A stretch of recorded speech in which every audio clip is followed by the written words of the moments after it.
Warning. The following content may contain elements that are not suitable for some audiences. Viewer discretion is advised. Good morning, good afternoon, good evening. Welcome to the part of the year that nobody cares about anymore. Getting close to Christmas, getting close to the end of the year, getting done with everything. One of the last few shows of the year. We have one today, one tomorrow, one next week. I'm really excited about this one. I'm really excited about tomorrow, and I'm stoked about next week, man. It's going to be awesome. Today, we'll tell you in a second. Tomorrow, we're going to be talking to Rafaela Camera. We're going to be redoing the stupid mistakes I made last time when, this thing didn't work. And it's going to be a fantastic conversation. We're going to start the conversation on transmedia, which is going to be one of the key topics that you care about for 2024 and beyond.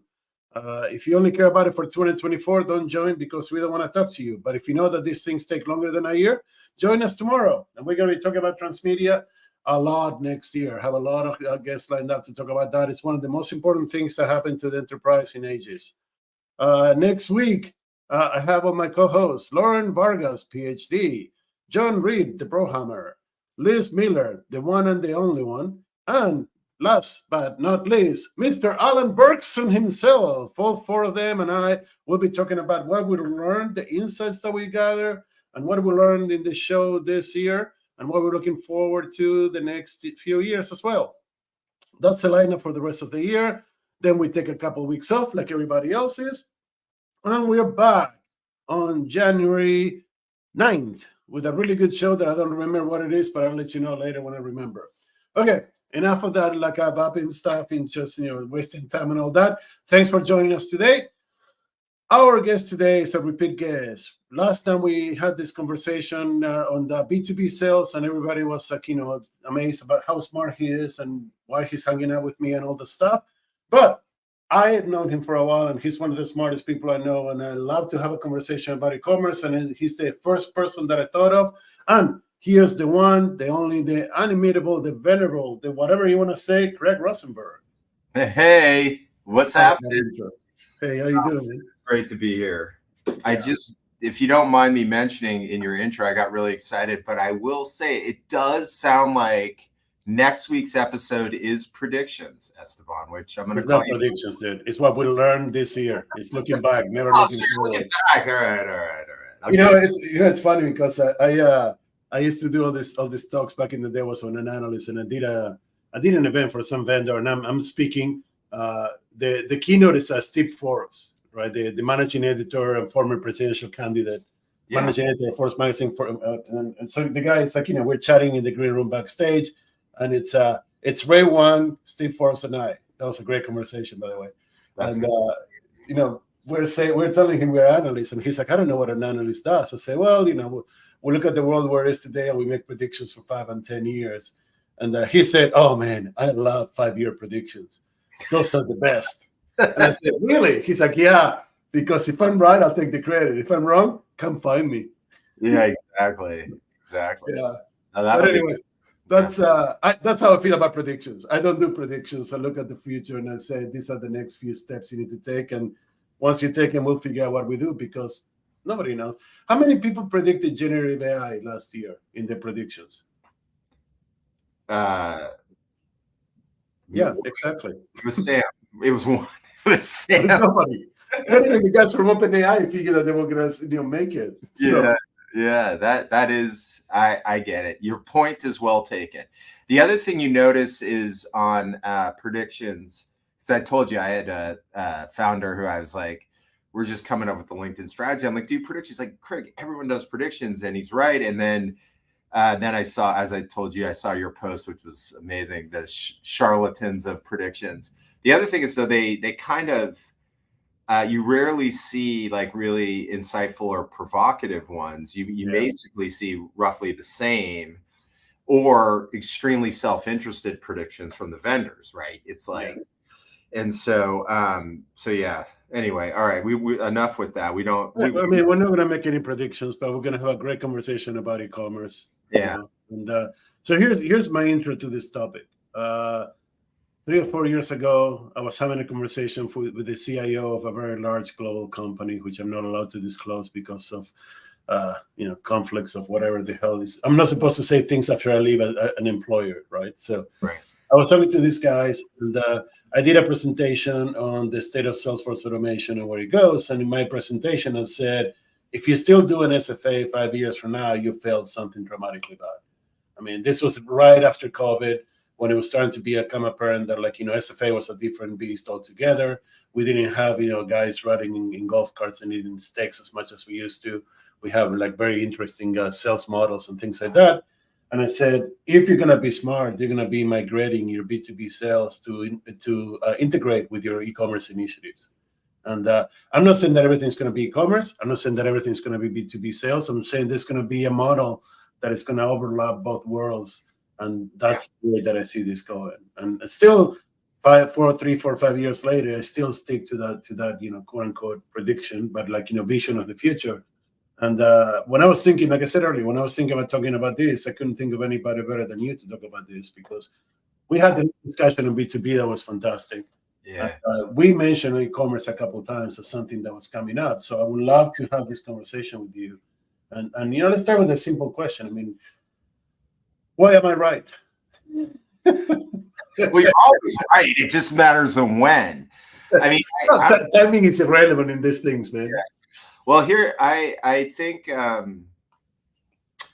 there's some things where the technology disruption is so fast that it expedites change in B2B. B2B fundamentally takes a lot longer, is what I would say. They just to change, to move the sticks. Like the Gen AI we were just talking about, it's like that was a major blast to the system and a disruption in kind of how we do business, that actually there's so much FUD that people are making their moves now, right? But normally it's something like commerce. I think if you asked anybody, not in sales, by the way, which we'll talk about, they would say, of course, e-commerce is coming and it's a part of what we do. I'll say, so I'm all B2B and all tech. So there's a couple things I think we'll throw out with each other. So one is product-led software, right? Where you can basically get into the software, start to test it and use it, and then buy it with a credit card, and then potentially expand it over time. Is that counted as e-commerce? That's a good question. So let's define e-commerce then. To me, anything that is transacted online is e-commerce. Whether it doesn't require a website and a cart and a shipping policy. It just requires a transaction of exchange. Even if you do with Bitcoin or micropayments or whatever, that's all e-commerce, right?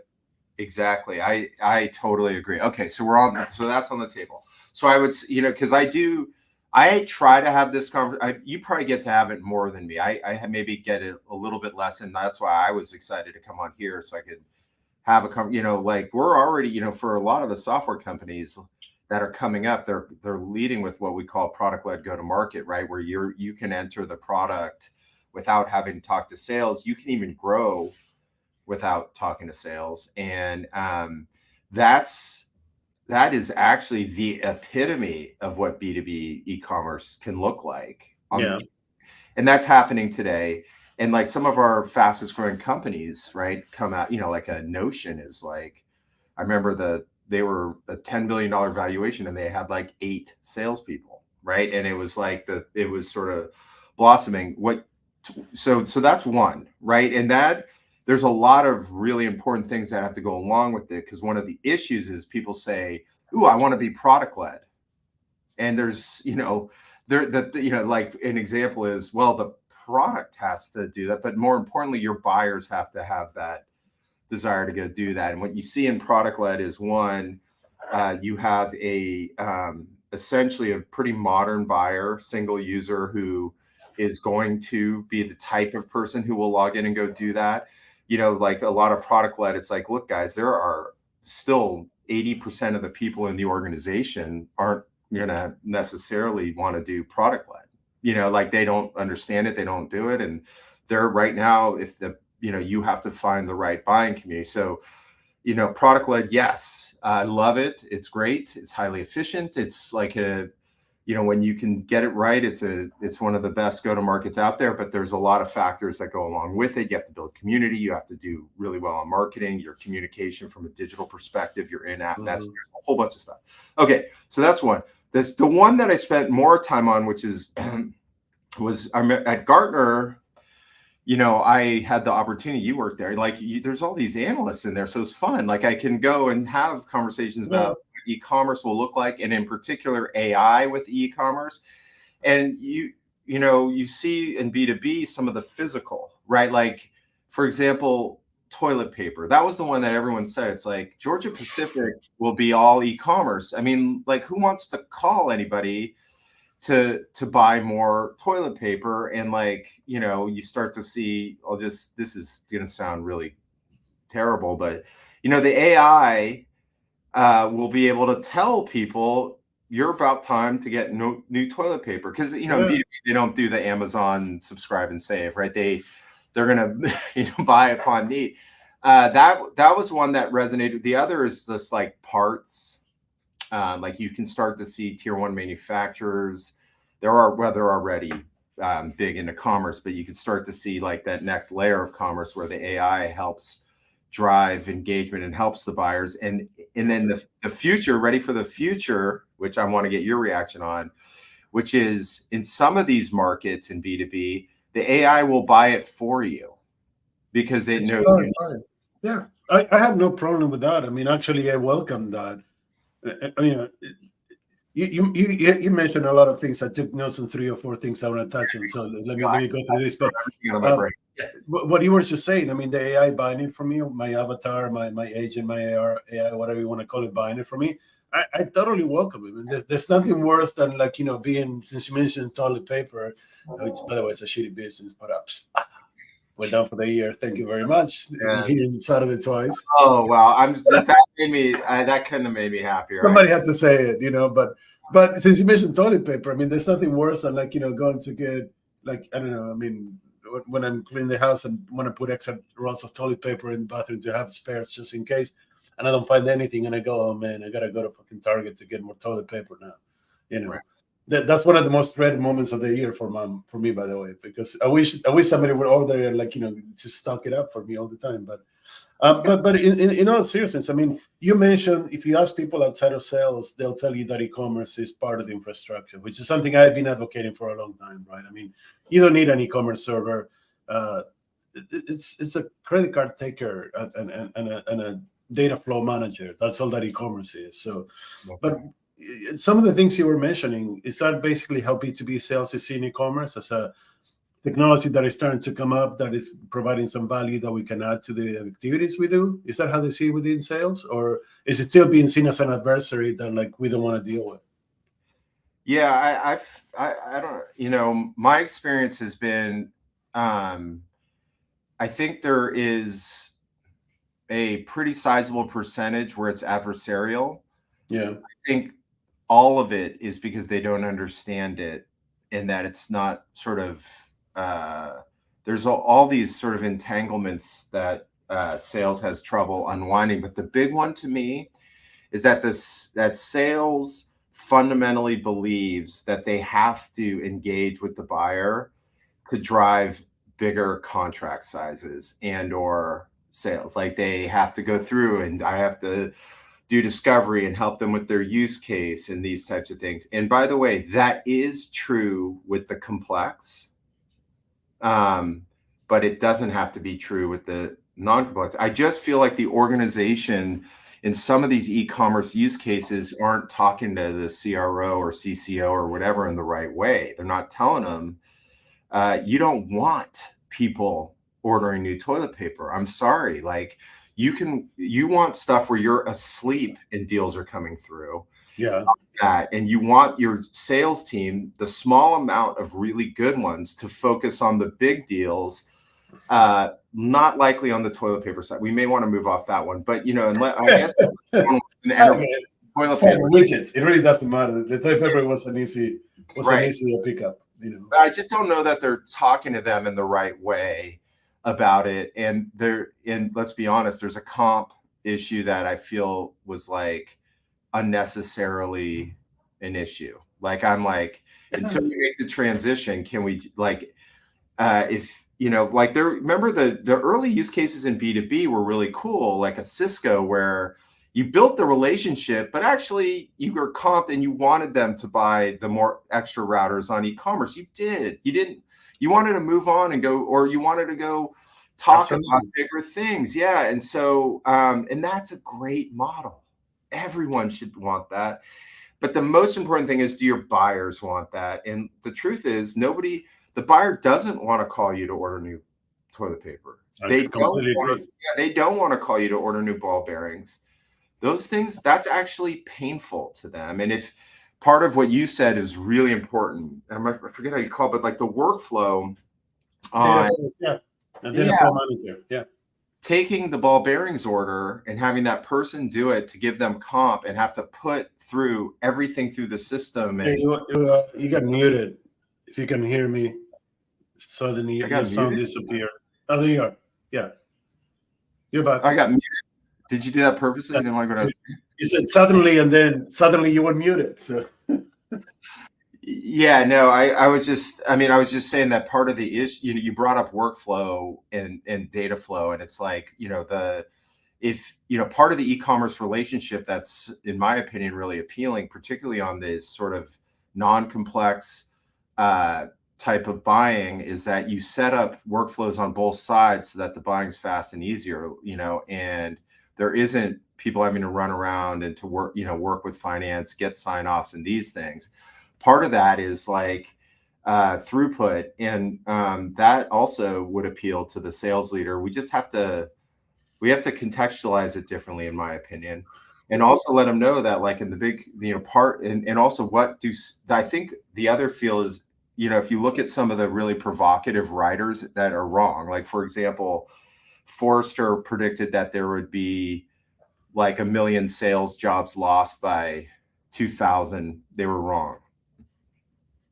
Oh, no. Yes, I was so hoping I would trigger you on that. I mean, that was so this was my entry into e-commerce, right? In 1998, Netscape, if you remember Netscape. Oh, yeah. Netscape introduced the e-commerce server, and we were a Netscape reseller at the time, and we did this campaign called "Make Money While You Sleep."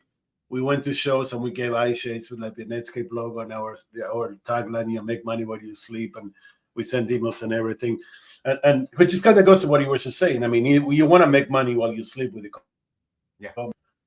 But here's the thing: the biggest problem at the time, I remember, was when Tupperware actually bought a server and they put an e-commerce server based on Netscape, and they actually make it live. Tupperware refused to pay commission to the local distributors for people that bought online. Then they had to revise it because they were going to have a riot on their hands. But it also goes to what he was just saying. There's a comp issue.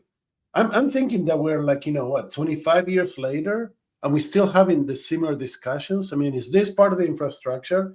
Do we need to comp people based on e-commerce activity? Can you make money while you sleep? I believe that we're much more advanced. I mean, are we more than that? Or are we still having the same conversations?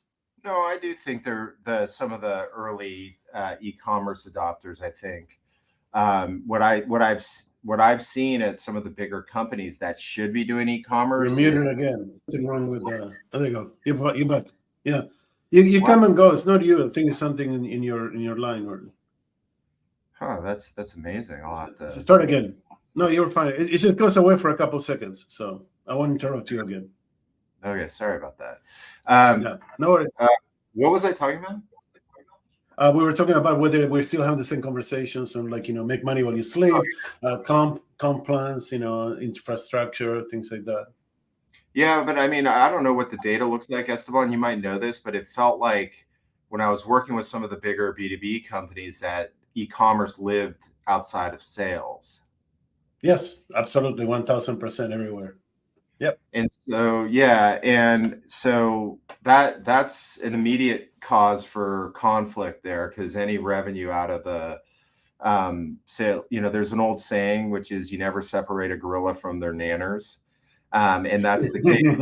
Salespeople, sales leaders, if you have good ones, like, they will break down the wall like Donkey Kong to go get their their revenue and their money. And so what I saw was when it was not newish, but at least trying to, continue to modernize against commerce, that was one of the conflicts. I do feel like a lot of companies that have been at it for a while have sort of solved through that. But do you see a lot of e-commerce in B2B? Not as much as there should be. And I think that'll be one of the things that will have to be addressed. Is keep in mind that I worked for 3 years with the king of e-commerce and B2B, right? So I mean, that's yeah, I saw a lot of e-commerce and B2B, and the thing is, this is what actually got me to do this show. The conversations that I had, and this is where your perspective is incredibly valuable.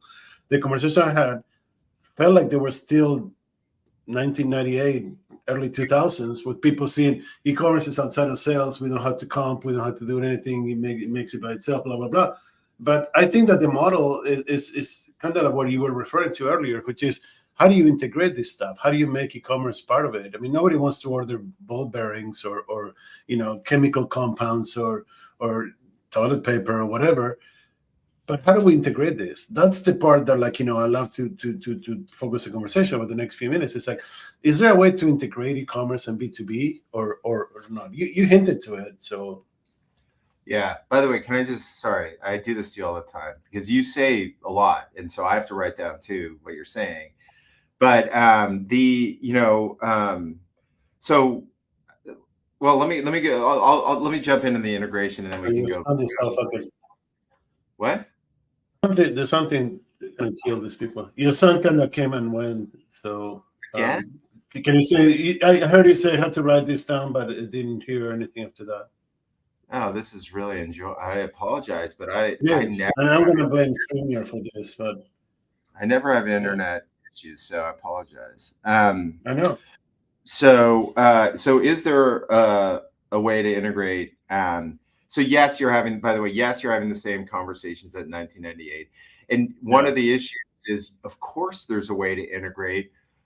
We just have to be thinking differently. And so, like, one of the issues that came to mind as you were talking is, if the organization is looking to do product-led sales or to do e-commerce, whatever it is, and the idea is, well, we don't want to pay for salespeople anymore, that's actually ripe for long-term issues, right? Because you do have to think like the best, like Mark Benioff. It's not like he doesn't enjoy paying the living hell out of those salespeople. He knows full well he needs $1 million salespeople so he can get more. And and so, coming in with that attitude that e-commerce eliminates, with the idea that it eliminates comp and salespeople, I wouldn't think like that yet, right? And that's why we add to the integration issues. That's part of the problem, is we're not designing customer life cycles in a way that integrates both sides. And remember that we keep talking about this from the perspective of the sales team and the organization, when we need to be thinking about it from a buyer. From the buyer's perspective, many of them, with the exception of toilet paper buyers, actually do value the trusted relationship of salespeople, and helping them sort through their decision before they begin an e-commerce relationship. Now, there's some buyers that do, that will want to jump right in. And what we need to do is create paths for the different types of buyers and their life cycles. And what the sales team needs to see is the data, and to actually believe it or not, they need to see the data, which is like, well, this is we have to sell against the buyer preferences. We need to design after we understand what that looks like.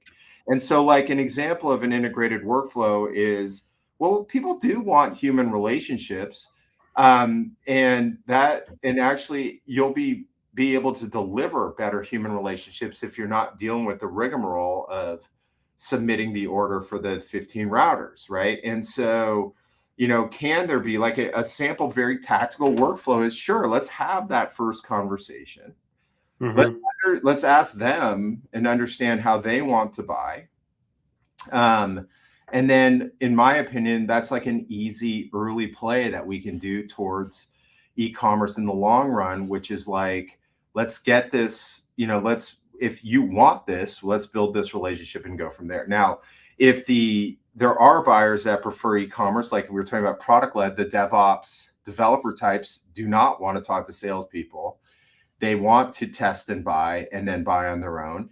And so there's a buyer where it's like, look, that's how they buy. And that's how we're going to have to go deal with it. And then we change the way, many tech companies that are that have a product-led motion, they've changed everything. The sales development reps who used to sort of beat down doors, get people into meetings, try to get them into next steps, are now more customer success people and helping people through the process and being able to use the product.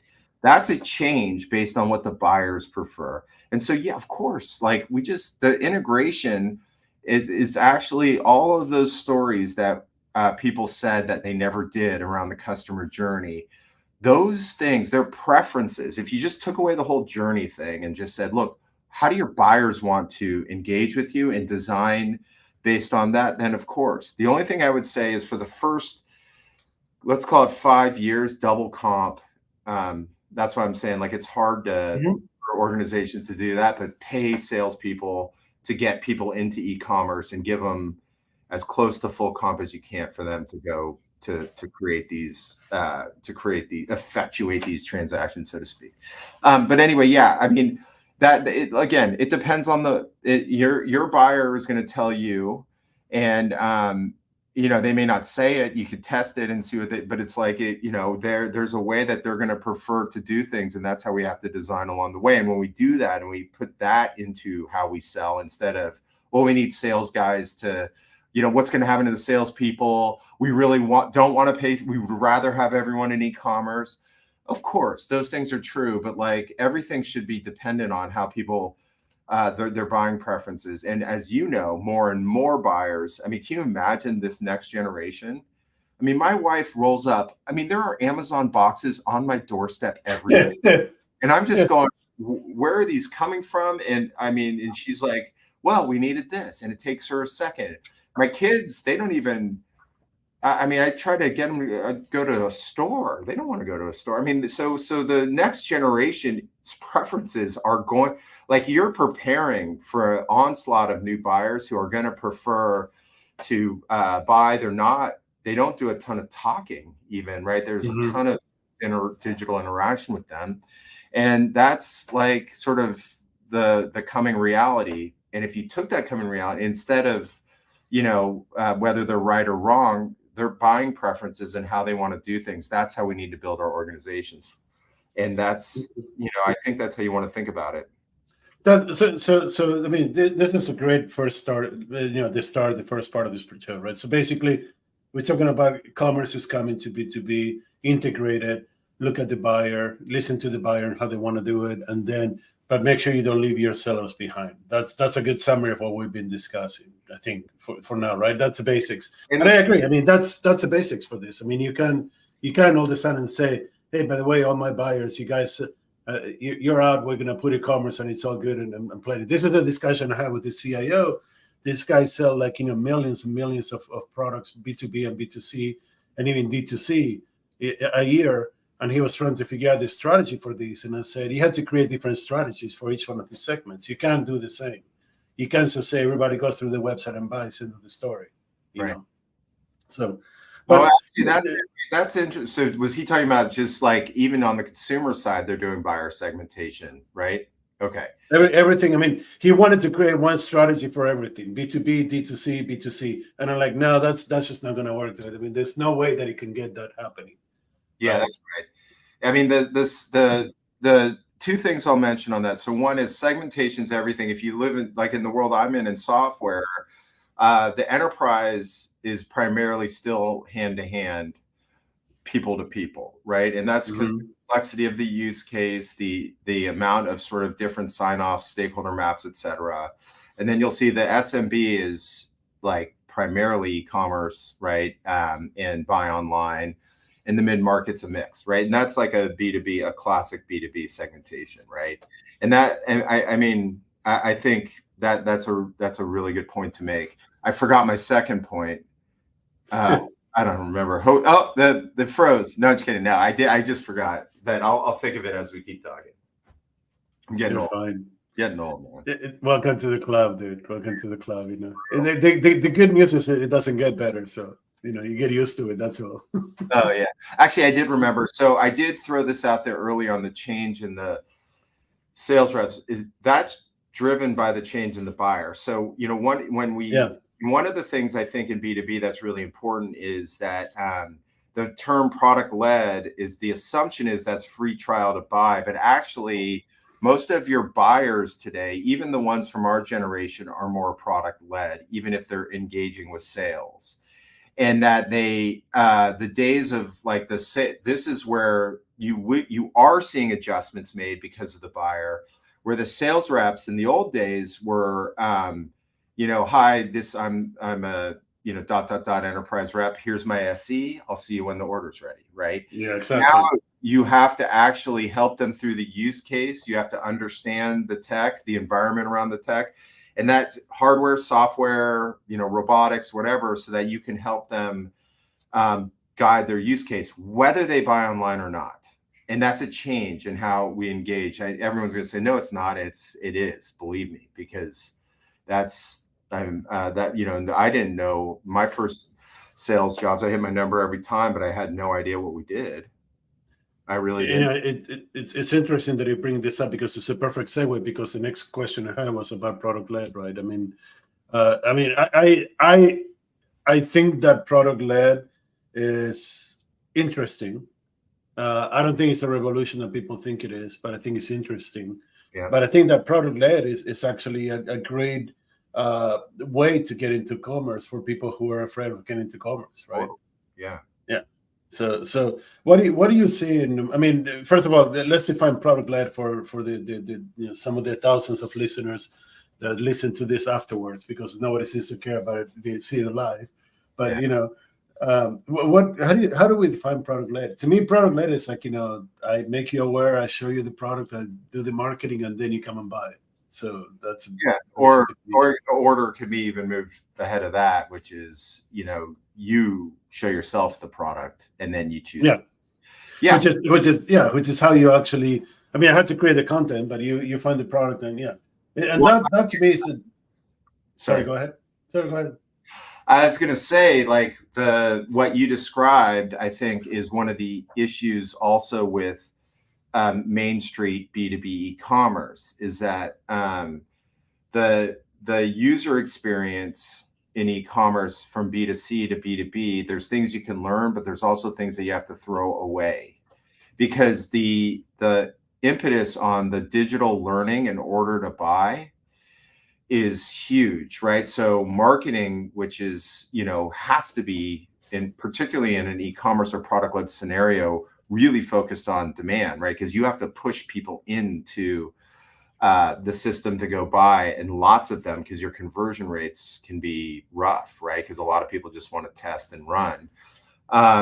Your ability to digitally communicate with folks while they're either on, let's say, a B2B e-commerce site, a Main Street one. It can't just be a product price list of things, and it has to be able to explain to people what they're buying. They have to find their use case. They have to be able to solve a lot of the things that they used to have to solve with humans in order to be able to buy.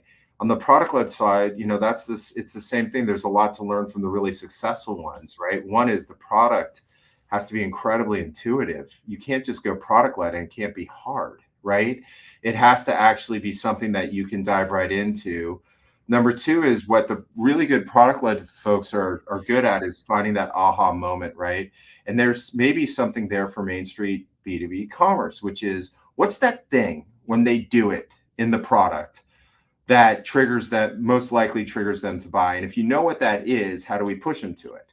So, like, I'll give you one that you know a lot about, like in customer service software, when you create a ticket, you have like a 50% conversion rate if the buyer creates a ticket, right? And so they know that's the aha moment. They create a ticket, you're sort of in the system. That's an example of the software side.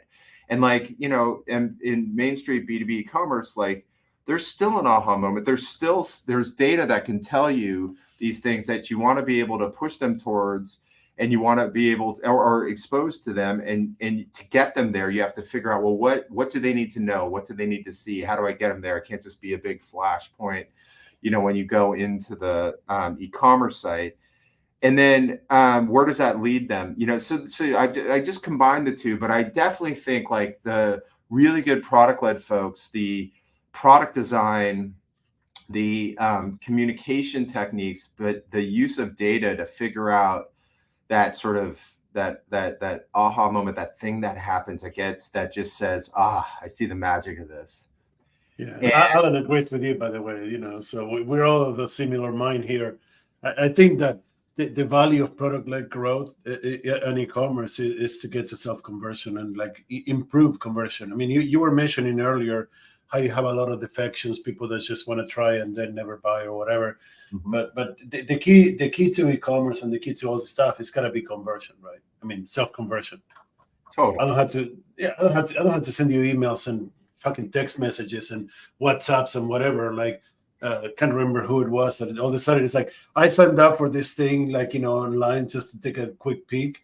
And for the next 3 weeks, all I get is like WhatsApp and messages and emails and phone calls and everything, trying to like get me to buy. And I'm going like, this is not how it works. This is not e-commerce anymore. This is just like you're using e-commerce as a trap. Yeah, for sure. And like you learn. So like I know for the audience, we keep fluctuating between what I just call Main Street B2B commerce and product led, but you can, if you take on the Main Street e-commerce side, there's a lot of information that you have to give that a lot of times a salesperson and the organization's afraid to. If people are shopping, so they're coming into the e-commerce platform to shop, embrace that, don't fight that, and figure out what they're going to go do when they go to your competitor's sites. An example of that is you got to give them a comparison chart with price. And you got to show, you just have to. And nobody wants to, I understand, but they're going to leave to go find that stuff out. So what are the things that they're going to leave to go get in order to make the decision? That's often hard for people to go do, but that's part of how marketing and conversion has to be handled.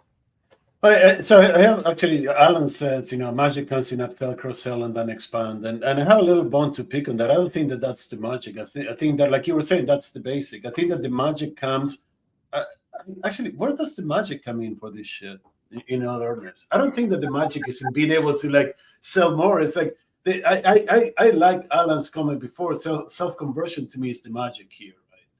So yeah. I don't think that the magic is being able to sell more or land and expand or whatever. Those are more like B2B customer service, CSM level topics. But the magic is self-conversion, right? Yeah, but you could. Yeah, that's well. I would say that. No, you have to pick Alan or I. You cannot have equal love for both of us, dude. Oh man, I was just messed up. No, but I don't. I mean, look. That initial conversion, the self-conversion across all commerce is everything. Okay. Yeah. Because that's where the lowest conversion rate lies is that initial land. Okay. That's really hard. Now, what Alan's saying though is not untrue. Is that even a way to say it? Because a lot of people don't thoughtfully think out the expand portion and like use data to help go do that. And that, but you are correct that I'm not even maybe we just need a definition, like it's just like that. The hardest gate is the initial self-conversion. That's really hard. And that we have to optimize for that. And by the way, even on that, on PLG, the product is a huge factor there, but also, like I said, the experience towards buying and the things that they need to know in order to make those decisions and to make that in a way that self-convert that's really hard and takes work, data, etc. One of the things that I think is also when we talk about marketing, the amount of the right type of information that we can get into the head, that's brand even, right? But also, frankly, the peer, B2B rely heavily on their peers for, confirmation and social proof. A lot of those things you want to have as much up front so that they're coming in with you want people to come in with a mentality of, well, if this works, I'm going to buy it. And that comes well before, and that's part, but it's still part of what you're talking about, which is that self-conversion moment, which is really hard. No, I think that Alan agrees with the toilet paper, no pun intended, category we said earlier. It's like, it's about thinking in subsequent purchases, not the one purchase. I'm not saying no, but I'm also not saying that's the call. I don't know this. I'm trying to figure this out because I have these conversations very often, and my quote unquote secret agenda here, which I tell everybody, is like at some point. And you mentioned this earlier, for a large swath of things that you sell on B2B, you can do e-commerce only. You don't need people to sell toilet paper, bearings, chemical compounds, whatever.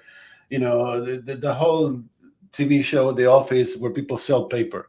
Right. Who the fuck wants to buy paper over the phone, man, or face to face? I don't care how much paper you need to buy. I mean, the economies of scale of e-commerce that actually make the paper cheaper is what you're seeking. You want to buy this shit that is commoditized at the lowest possible price, and the only way to do that is to reduce the cost of selling. Yeah. Right. And that's what we're talking about. So I do believe that there's a place for this product-led growth. PLG actually has the ability to create a place where we actually can make this shine. Yeah. Right. But kind of like we said in the first part, you still need to consider that some things need to be done person to person. You need to compensate it. You need to integrate it.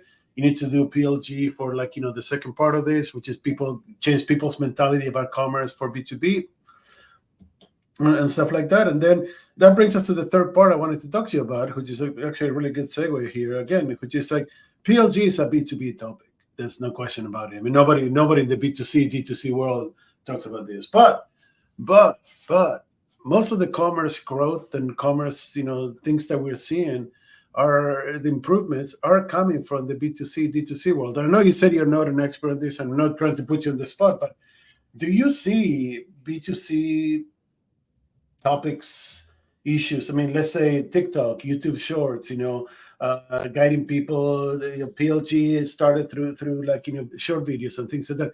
Do you see that starting to show up in the B2B world at all, or you don't see that with your companies and your people?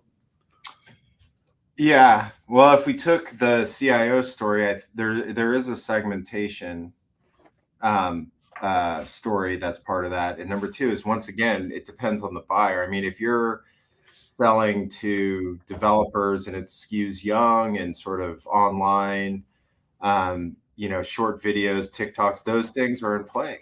They are. And so a lot of how the creator economies sort of influence on how we advertise, you're starting to see that. You're starting to see this is a little bit different, but I do kind of equate the two, which is if you take from B2C and the experiential sort of physical experiences that they're trying to deliver to their customers as they more and more buy online. There is no store in B2B, but there are physical experiences that physical experiences. I don't even. Oh man, do not quote me on that one. But you know what I mean. Hold on, let me mark that one so I can actually make a video of that one. I did that with one of the big five consulting firms. They're doing an event. They hired Cirque du Soleil to help. It's I think they're called C2. They do a completely different sort of conference experience. Those things you wouldn't. Most people, the average Joe, wouldn't count that as learning from B2C, and I would. Right? Because now you need these different ways. We have to find the things that keep them. So you have to communicate with them digitally. And if your buyers are on TikTok, you're seeing short form videos. All our version of TikTok really is kind of LinkedIn, right? Where And so maybe it's not always TikTok that's the driver, but the concepts are the same. The short videos. See, there you go. That's it. Yes. Yeah, being more fun. Being like looking more impromptu, like nothing.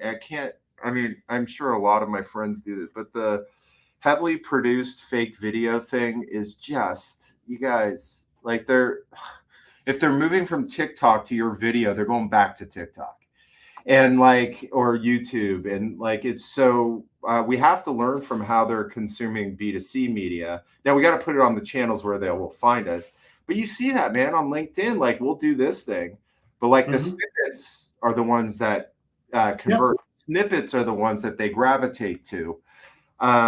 The other thing I'm still amazed by, I understand why, is that in B2B, they still prefer to read. Not a lot, but a little bit, right? Why? And so, well, for example, Scott Brinker just came out with a new MarTech report. Okay, it's really good.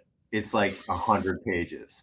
And if you talk to any content marketers, oh no, people don't want to read 100 pages anymore. I remember this at Topo. People would be like, oh, they want to do things that are shorter. And the answer is, yeah, we'll do things that are shorter. But what we found in the data was that when it was denser, it seemed like they ascribed a different value and they took more in. So people still read a lot. I would say my kids are all video and they don't want to read a lot. Everyone's going to say, yeah, you should have made them read. But so there are differences, but there's a lot. What you're saying is what B2C typically tells you is how the buying public is consuming media. And that's what you need to learn from and adjust to. But like I said, writing hasn't died. The most viral stuff on LinkedIn is something written. Still, we'll take it.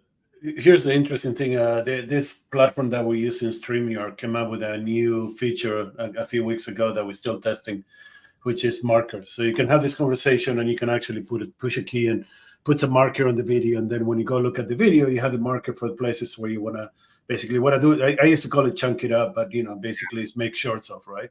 Right. And so we're going to be doing a lot more of that. And the reason for that is because it actually works and the data is there. And I've seen a couple of reports that said, most of the large brands that are smart are actually moving away from highly produced to shorts of reality, basically is what they call them. That's right. Yeah. I'm like, you guys, the camera crew can come, but tell them to pick up an iPhone. Yeah. The buyer is going to react to the fact that it's on an iPhone more positively because of how they. And by the way, even old folks like me, right? My generation, they're all on Instagram. Facebook to them is pictures, right? And so and videos. So they want this reality-based experience, and they sniff a rat. Despite what you're trying to do, they sniff a rat. If you're absolutely. Oh, let me ask you this: why is your product the best product on the market? Well, Jerry, this, it's go watch a freaking interview show. It's the most popular ones are funny, engaging. They look like they're impromptu, and nobody and so it's a different world, and you have to adjust. It's funny that you said that because I have like most of us probably have several screens and different version of browser open for different things and stuff like that. And one of the browser windows that I have has all the videos that I have to watch, right? And whenever I find something interesting, I just move it over there. And then when I have time to go through it. And at the beginning, it was 15, 20 tabs of YouTube videos, some of them 2 or 3 hours long, either interviews or documentaries or something. Lately, all it is just a fucking shitload of shorts. YouTube shorts, TikToks, everything is a minute or less, and everything gives me exactly what I need. So I always tell people when they want to differentiate between B2B and B2C, sure, you have to differentiate because the target population is different, like you said, segmentation matters and things like that. But never forget that the person that you're talking to B2B is a B2C consumer themselves. Yep. And if these people are really doing, if I use myself as a metric and they're doing similar things to what I'm doing and they're only watching YouTube shorts instead of reading, we need to be able to deliver to that.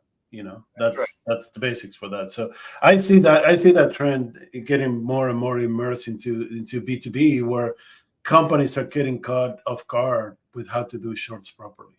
That's correct. Yeah. I mean, like, you're competing with your buyer's attention, and especially when you're way top of the funnel, you have to, you're not just competing with your competitors, you're probably ahead of them if you're even thinking about this. But you're competing. So I had a basketball tournament this weekend for my kid. Well, not me, my kids. So they take them there an hour before, and you're just sitting there. And I'm a total sports junkie, but like, I'm not going to watch a bunch of 11-year-olds who aren't my kids play basketball. So I'm over on the side, and I'm watching videos, and I'm flipping like the kids. And like, if you want me to pick you up off my feed, it's got to be as entertaining and fun as, I don't even want to give examples, but like, this weekend I was watching I must have, since it's following me and knows what I'm doing, it sent me a bunch of basketball shorts. I was watching this guy Hamilton Jr. or something. He's like a YouTube star, Instagram, TikTok star, and he does these short videos, and they're fun. Where he's like, and I'm like, this is engaging. I can't stop. Can't peel my eyes off that. If you want to compete with that, that's what you have to look to compete with, and that's not highly stylized, overproduced video. That's something that fits in my feed with the theme that I'm sort of gravitating towards. I am the same, and like, I mean, we may have different topics, but I go through YouTube Shorts. I can consume that shit for hours, which is not beneficial to my brain power or anything, but my attention span and my patience are degraded to the point of being nil at best, So, anyways, we got 5 minutes for the last part. Alan says that he wants examples of what you're watching. I'll be happy to give you my examples first if you want to take your time. But like, here's my trusted psychic, Squiggly. Squiggly is my nut protector for poker. As you can see, Squiggly has nuts to protect. And Squiggly, which somebody called me, she called this.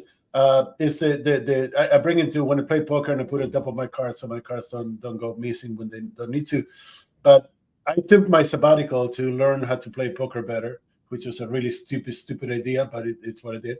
And that's what I watch most of the time. It's like, poker videos on YouTube from different creators, and then poker shorts. And the interesting thing is, like, the shorts, which is usually one hand, and they discuss strategy, is the best way to learn how to deal with different hands. And you can watch, they're all 1 minute to 2 minutes long, and I can watch tens, if not hundreds of those in a day, and like, then go and apply the same strategy, and it actually works. So my example is mostly poker, but also I'm a pretty big fan of I don't like all the stupid things that they do when they show people getting hurt and shit like that. That's not funny to me. But like you were saying, people that are authentic and do fun stuff, and they have like, fun skits and things like that, do that all the time. Cooking, poker, bourbon, things like that. Do you have examples of what you watch? Yeah, but that's your point. I mean, your point. I mean, I'm like all over the place. So, but it's always against an interest. Yeah, it has to be. Yeah. But like, I do like, so for example, I can't tell you the last time I watched a full sporting event. Yeah. I like the snippets and highlights that are all over my feed. Those those are exciting. I am a sucker for, like, my kids got me into these sort of TikTok reporters who report, like, from a sporting perspective, they'd be like, did you know that, Kevin Durant, when he was in high school, did this? I know. Yeah. But like, my kids mountain bike, and like, so I'll just be there, and they'll sort of prompt my feed and start to watch it. So it's interest, but I'll give you one that is related to commerce, which is, so this weekend when I was on Instagram, that was just going through, my friends, and they have ads. Okay. And I need Christmas gifts that are not typical. If I go to Amazon, I'm going to get typical. Mm-hmm. Popular for me is not what I want to buy.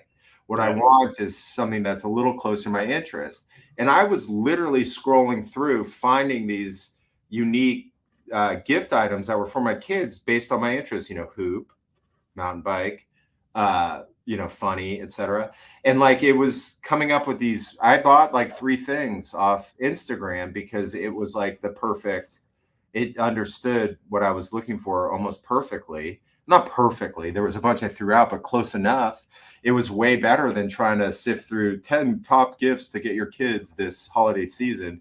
It was all fed to me in my Instagram. By the way, the only other thing I'll mention in Instagram is my kids also will probably not watch a full movie. I mean, I've got them to watch full movies, but I grew up watching the full movie. And now I'm like them, though. I love the comedy, like to get, like, for example, I don't need to watch Jimmy Kimmel or whoever those guys are. I get the fun, the highlight down for me. And it's like, I just get to laugh. At Parks and Rec, I watch all the little snippets, and it's way fun.